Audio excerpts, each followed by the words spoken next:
Hello, and welcome to the Once Again podcast. We are your hosts, Ashley and Jason. On today's episode, we'll be discussing Once Upon a Time, Season 1, Episode 8, Desperate Souls. This episode is written by Jane Espenson and directed by Michael Waxman. It premiered January 8th, 2012, and had a viewership of 10.35 million.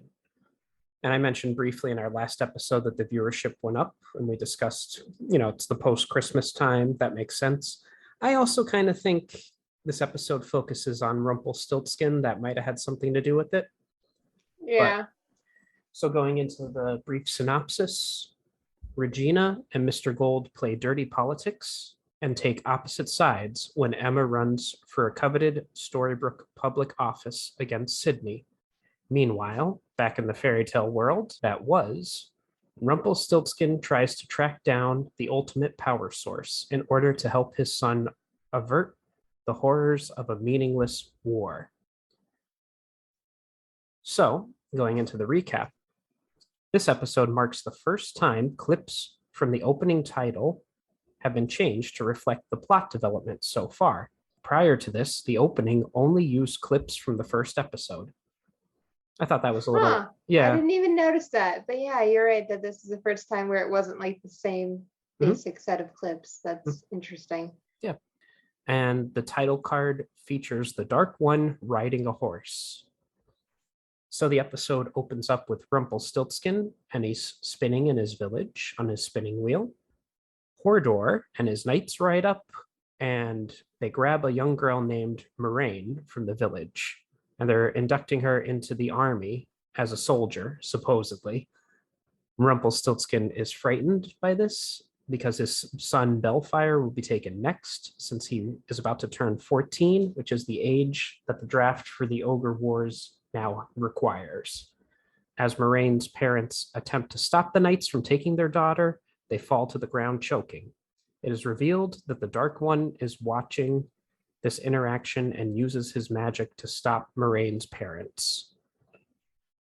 So this is the first time we see Rumple before as a man, the Dark One, as a regular man in the Enchanted Forest. So that's interesting. But also, you see the Dark One and stuff here.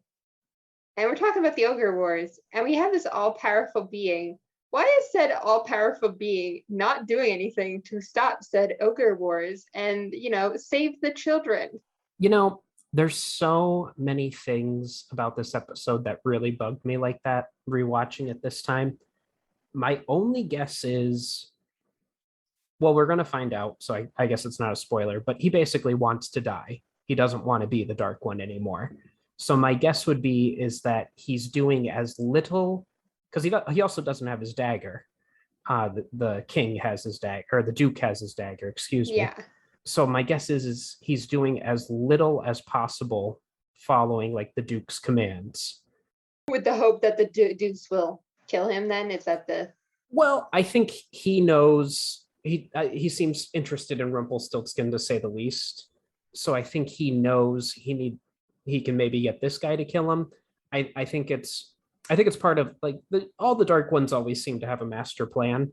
So I think his plan was to have this girl Moraine taken and in front of Rumple and everything, and worry about his son, to motivate Rumple to do something for his son. You're saying it was all plotted out before this episode even started. Okay. Yeah. But I mean, it makes sense, but yeah, that's it. It doesn't say it in the episode or anything, but in my head canon, this is what makes it work.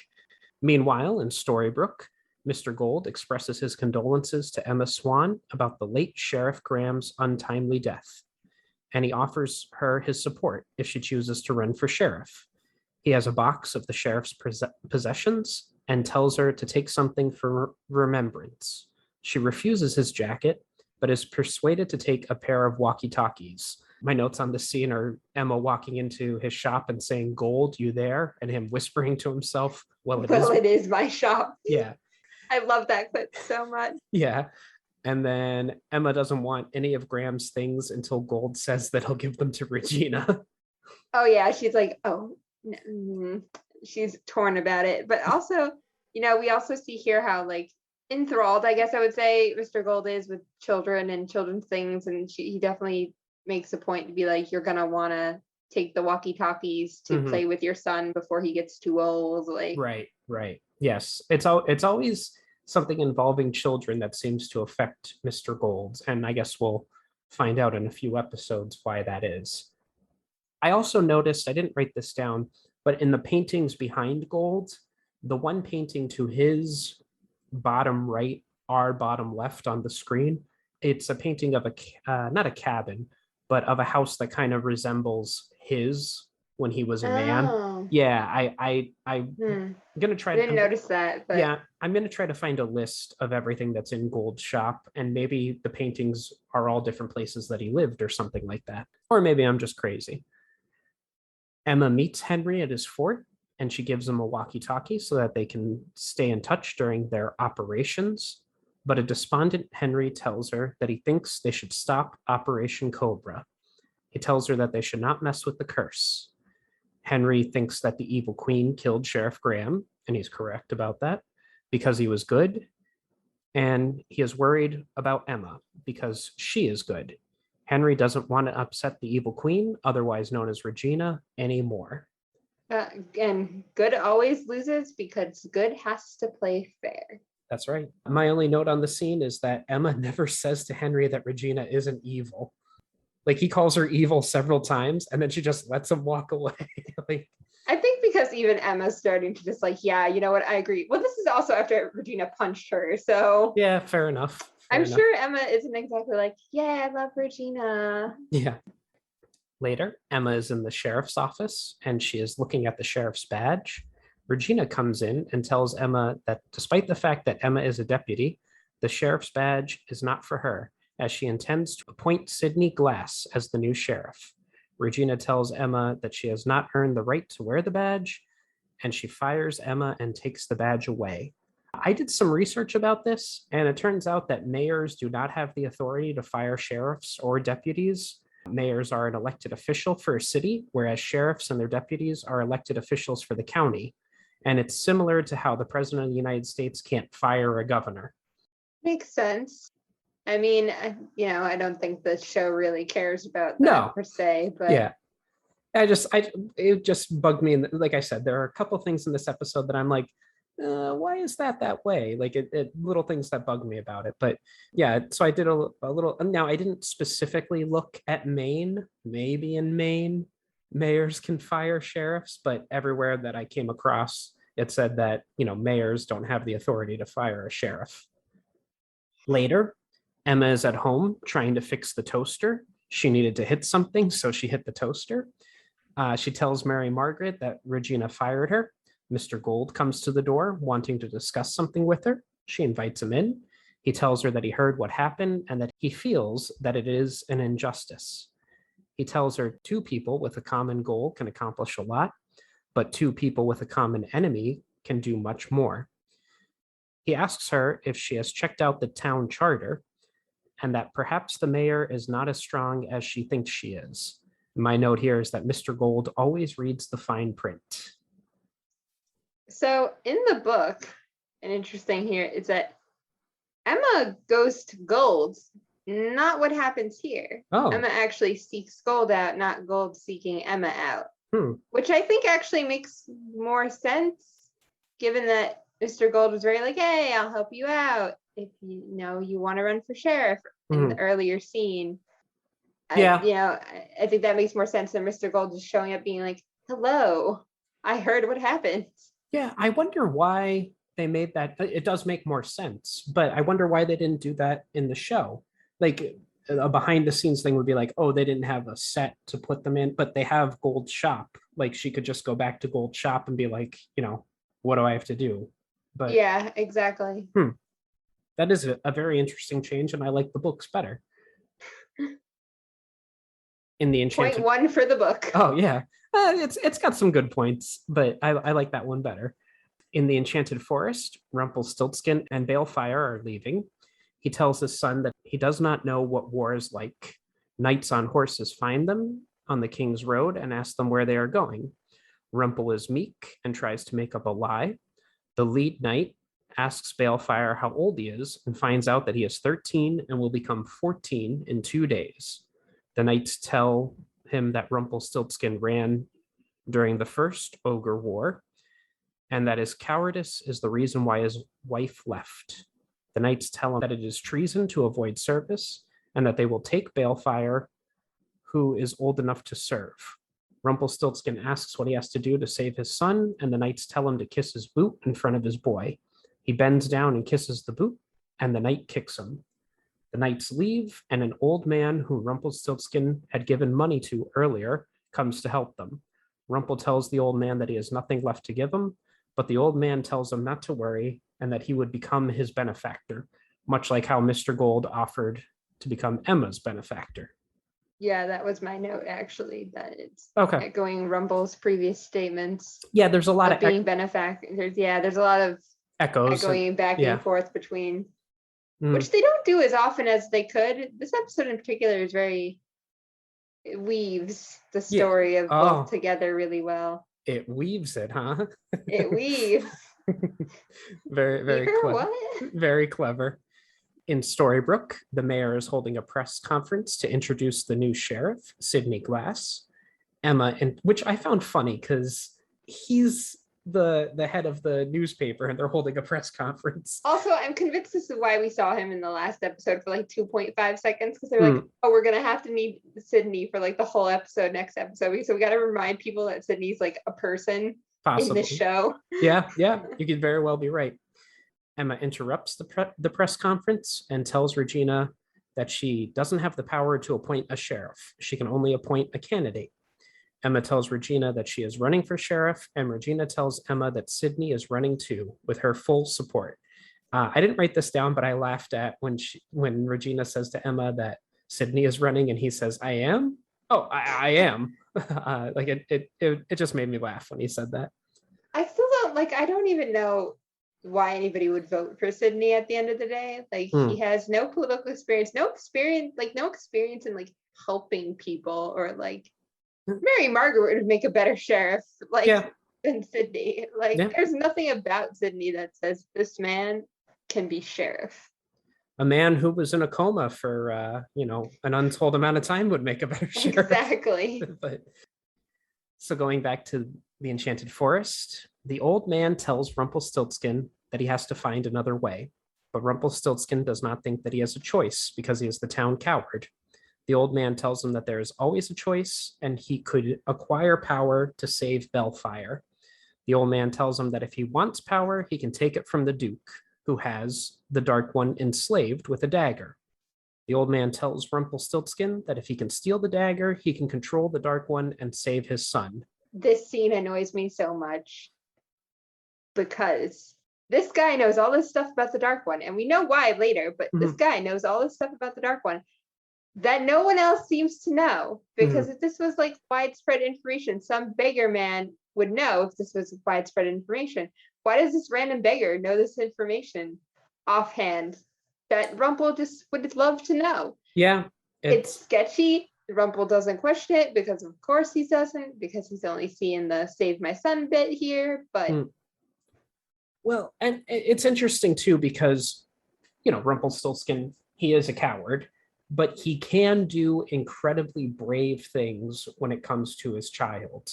Like that's something that before he becomes the Dark One, spoilers, I guess, but before he acquires the power that he has, even when he was a regular man, he can do things that are incredibly brave as long as it's for his child. But when it's for himself, he doesn't have that ability. Oh, 100%. Like it's his whole thing when you think about it, is he can be brave. And like I guess that makes sense too when we learn literally like a million seasons from now about what his true destiny was. And that's very true. My only note for this scene is that the true name of the Dark One is written on the dagger, and I put true names, Rumpelstiltskin. We're going to do an episode covering the original story of Rumpelstiltskin, but I just thought maybe it's a little bit of a callback to that or something. Probably. Names are very important to Rumpelstiltskin, as we see in the very first episode. So. Back in Storybrooke, at Mr. Gold's shop, Regina comes in to confront Mr. Gold and accuses him of finding a clause in the town charter. Mr. Gold tells her that it is a shame Sheriff Graham died. Regina asks if he is going up against her. Mr. Gold tells her no, not directly. Regina tells him that he is backing a losing horse. So I have a few notes about things said in here. Gold to Regina when she comes barging in. Shall I move some things, clear a bit of space for your rage? I wrote Regina calling him a bastard, which I thought was very strong language for ABC. And then Gold never says please throughout this whole ordeal, which, as we've established, he could end this whole thing by just saying, please drop Sydney out of the race or whatever. Or, oh man, like I didn't even think about that. Though I feel like he doesn't like to use please when he has other means. That's true. Because if he says it too much, it's going to be very obvious he's a wait. So I have Emma comes to see Henry and asks him how school is, and she sees he is reading something. It is the town newspaper for which Sidney Glass works. He's the editor. And Emma is on the front page in a story about how she served time in prison and had given birth to Henry while incarcerated. Henry tells Emma that while his mother is evil, Emma is not. Emma tells him Mr. Gold is helping her, and Henry tells her that she already owes Mr. Gold one favor. She does not want to owe him two. And my only note here is Henry's line is saying, Mr. Gold, he's even worse than Regina is. So in the book, they don't have anything in the chapter that like is really about the Enchanted Forest stuff. But here they do talk about how Rumple really loves his son, and his son is the most important thing to him. And that's why he does anything he does, which is which is why Mr. Gold will do anything and cares about Henry and children, because he will do anything for his son, which is such an odd way to point that out in the book that I don't really understand. The book came out in when? 20? I think it was 2 years after the first season. So okay, so the second season. Remember, yeah. The second season had premiered then. I think so. All right. Is it possible if she knew that Rumpelstiltskin / Mr. Gold? Spoilers. Maybe. All right. Who knows? Emma goes to visit the mayor, and she is mad that Regina had her juvie records printed in the newspaper. Emma tells her that it is not good for Henry to see his adopted and natural mother fighting. Regina tells Emma that she can talk to Sydney all about it in the debate, much to Emma's surprise, as she didn't realize that there would be a debate. They go to open the door, and the door explodes with a huge fire behind it. Regina falls, hurting her ankle, and she tells Emma that she has to help her get up. So I wrote down, I didn't look this up, but there's definitely something illegal about Sydney, the newspaper editor, running a story about his opponent in an election. Like, I know that like the press has to cover candidates equally. Yeah, I was thinking about that, but Regina forced him to do it. It had nothing to do with him wanting to run that. Oh, and if right. it did, like, wouldn't that immediately make people like? I know the whole point was to put that story so people didn't want to vote for Emma, but wouldn't other people be like, "But Sydney runs the paper. Yeah. Why would we vote for Sydney, who's going to post this type of stuff?"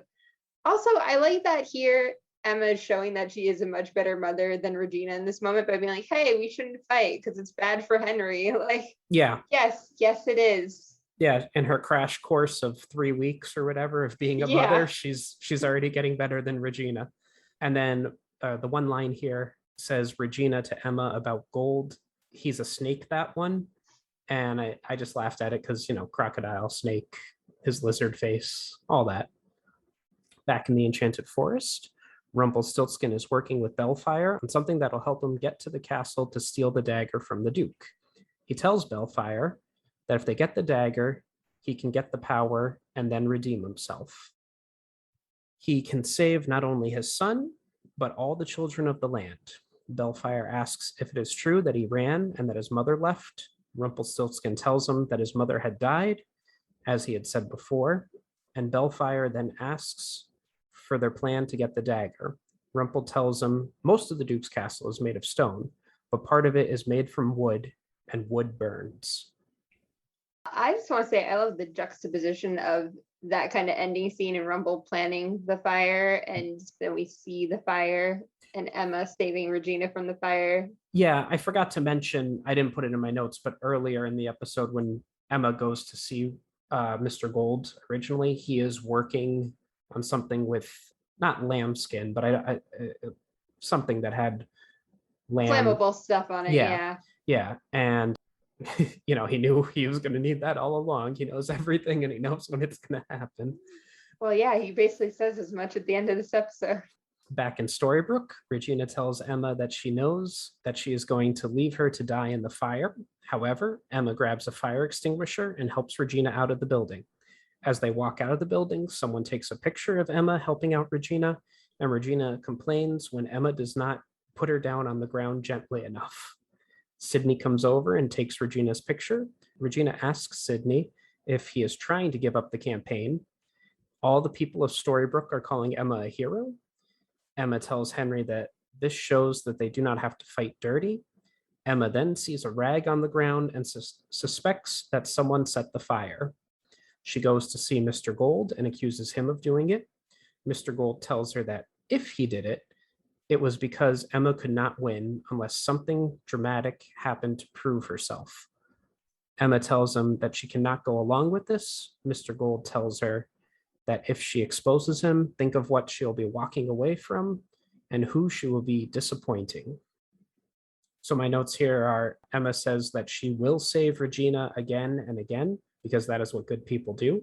I think that comes back a lot throughout the series. Yeah. When Gold says to Emma that she needed to be a hero in a fire, he does the Rumple hand flourish. Like he throws his hand up like how Rumpelstiltskin does. And a bit of trivia here. After the fire, when Emma is interrogating Mr. Gold, there is a vintage Mickey Mouse figure behind them.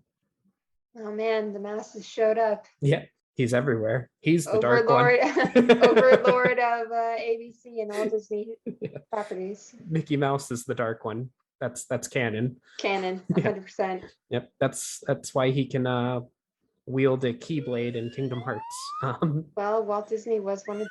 Let's be honest. Oh, you're right. Oh, we're getting into all kind of spoilers today. This episode is a spoilery episode. Yeah. All right. In the Enchanted Forest, Rumpelstiltskin and Balefire are setting fire to hay around the castle.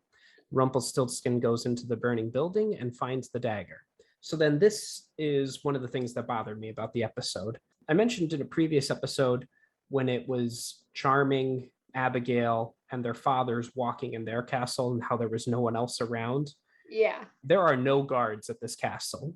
Now, you can make an argument that the fire caused them to flee, but someone, whether it's the Duke himself or someone, would be going for that dagger. They would know that they have to protect that and get that at all costs. Especially the dagger is behind a tapestry. Yeah. It's not in somebody's room. It's not somewhere where it would be really hard to find. Anybody can stroll on by and find the dagger behind the tapestry. This is one of the reasons why I think Zozo, or Zoso, however it's said, the Dark One currently wants to die, because he could have gotten that dagger at any point if he wanted to. Like, it's not enchanted that he can't get it or anything.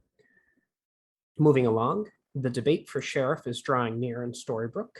David meets Mary Margaret, and she asks David how things are.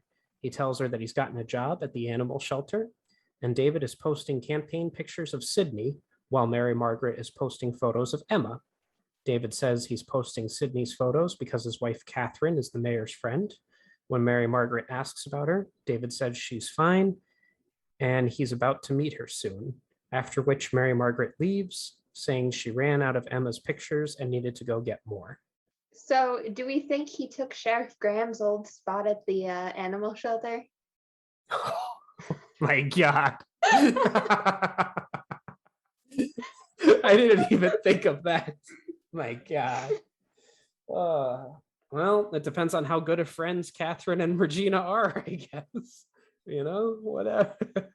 I mean, depends if there's actually a real animal shelter job that he's gone to, And since we're just throwing out spoilers, I'm going to make that headcanon now. And the fact that he gets mad at Mary Margaret down the road for sleeping with Dr. Whale is nothing compared to him sleeping with Regina and Catherine at the same time, because that's what I'm picturing. All right. You need a minute? No, we're good. Okay. So Mary Margaret goes to see Emma, and Emma tells her that she cannot win, as she does not fight dirty like Regina. Emma tells Mary Margaret that she wants to show Henry that a hero can win. And Emma says, if I'm not a hero, the savior, what part do I have in his life? Which I think is a very revealing moment for Emma. Yeah. In the Enchanted Forest, Rumpelstiltskin comes back and asks Balefire to go home and wait for him, but his son has a bad feeling. Rumpelstiltskin looks at the dagger and repeats the words, summoning whatever is in the dagger. He turns around and the Dark One is there, and Rumpelstiltskin tells him that he controls him. The Dark One, however, taunts Rumpelstiltskin, implying that his son is not biologically his. The Dark One asks Rumpelstiltskin what he would have him do, and he says die. Rumpelstiltskin then stabs the Dark One, who falls to the ground and is revealed to be the old man. He tells Rumpelstiltskin that magic always comes with a price, and now it is Rumpelstiltskin's to pay.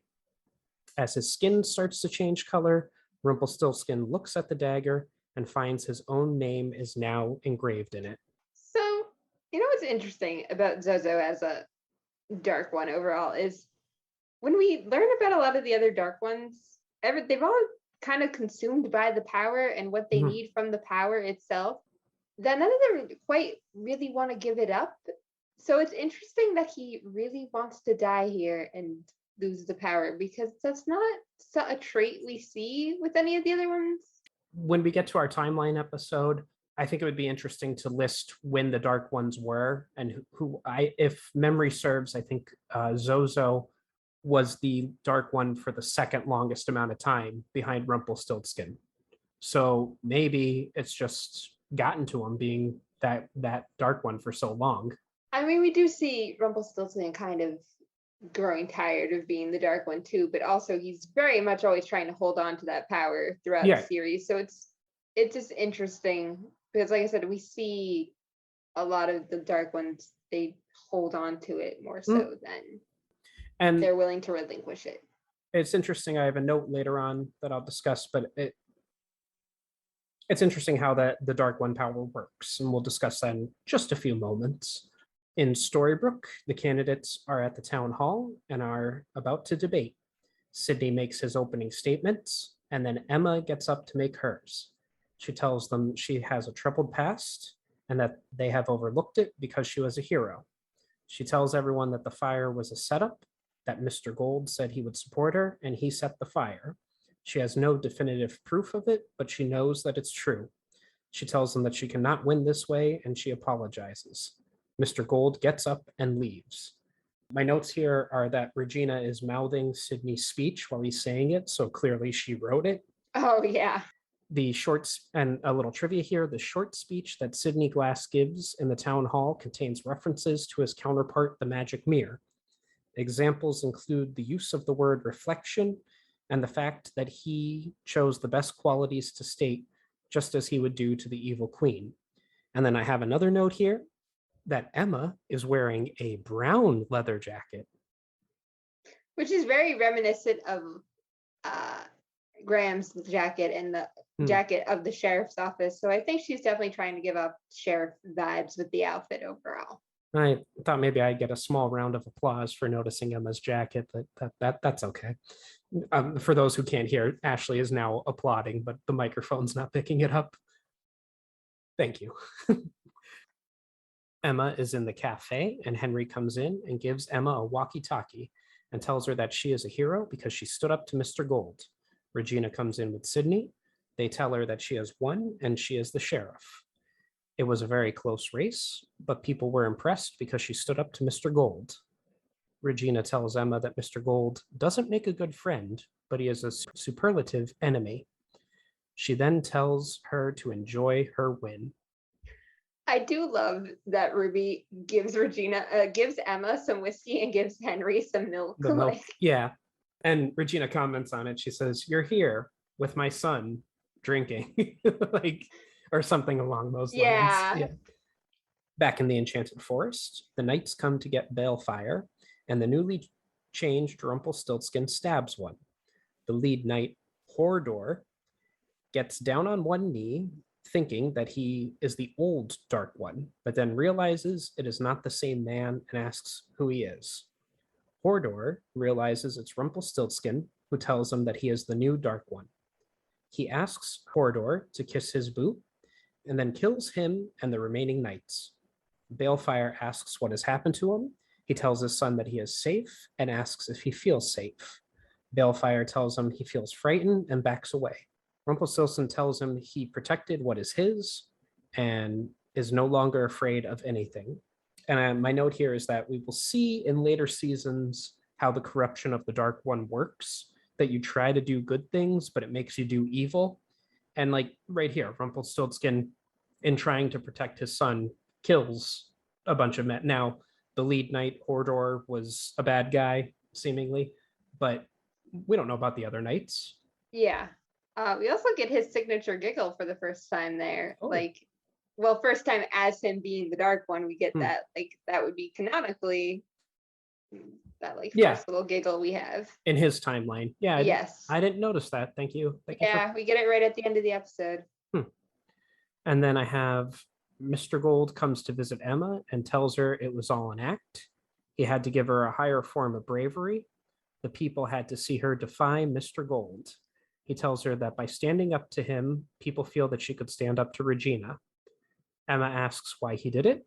Mr. Gold says it's because of a deal they made a while ago, and she owes him a favor, strongly echoing the deceased Dark One's words right before he died as Rumpelstiltskin stabbed him. Now that she is the sheriff, he is sure that she can find a way to repay him. And the words that he strongly echoed was that he recognizes a desperate soul. Yeah, And- which is something Zozo says Mhm. as once Rumple stabs him. So there were 2 deleted scenes for this episode. The first one was called Waste of Time, and it was scene 24. Henry is putting up posters of Emma outside the town hall. He places her face over a fireman's body to make her look more heroic. But she has a different opinion on how she looks. Regina walks up, and Henry quickly rips down the poster and tries to hide it and the others. Regina notices and describes his effort as a waste of time and a waste of trees. That's such an interesting thing that he puts her on the Fire. fireman because Yeah. of what we know in the next episode when she Mhm. tells Henry that his father was a fireman. So I often wonder sometimes in the editing process of episodes, they take scenes from certain episodes and put them in other episodes. yeah, I wonder if Emma was supposed in the original script revealed to Henry that his father was a fireman in this, well, lied to Henry that his father was a fireman in this it would episode. make sense if she had said it in this episode too, Mm. just as like an offhanded thing. Though it does fit the next episode better, Much better. wise. Yeah, yeah. And then the other deleted scene is simply called The Duke and is about the Duke of the Frontlands. And he was supposed to appear in the episode, played by Michael Parsony, but his character was deleted from the episode. However, the actor is still credited in the press release. Huh. Yeah, this was another. Interesting. Yeah, this was another thing that bothered me about the episode was that where Rumpelstiltskin and Balefire live is called the Frontlands. Like that's where all the fighting's going to happen. Why don't you get out of there? Like it's a battlefront. Yeah. Mm. Again, the whole war thing, everything about it is like very superficial to me, just because there's definitely ways it could be easily ended by multiple people in this universe. Mhm. So And then I have some production notes here. They're all about actors being reused. Kate Bateman, who plays Moraine's mother, also played Peasant Number 1 in Once Upon a Time in Wonderland, the episode Nothing to Fear. Patty Allen, who plays Miss Ginger, also played the Blind Witch in The Thing You Love Most, implying that Miss Ginger in Storybrooke is the counterpart of the Blind Witch. And actor C. Ernest Harth, who plays the burly man, also plays the scared ogre in The Thing You Love Most, and Abraham in season 2, the episode Tiny. Since Abraham was killed, this implies the burly man is the Storybrooke counterpart of the scared ogre. Huh. Yeah. Interesting. I do have like a personal note here, mostly because it's something I noted at the start of this when you put the date of when this episode actually aired. This episode aired on my 21st birthday. Oh, well, happy belated birthday. And I think what's interesting here is I definitely remember watching this episode, which means I was watching in a hotel room in Disney because that's where I was on my 21st birthday. So Now, if that's not a magical if experience, that's not the most ABC Disney magical way to do things. nothing is. All right. Anything else you'd like to say? No. All right. Well, that concludes this week's episode of the Once Again podcast. Thank you for joining us. Any questions, comments, or critiques can be addressed to either our email at onceagainpod@gmail.com or on Twitter at onceagainpod. If you are feeling generous and would like to contribute to the podcast, we have several tiers available on patreon.com/onceagainpod. Also, a like and a share would be greatly appreciated. Thank you and have a wonderful day.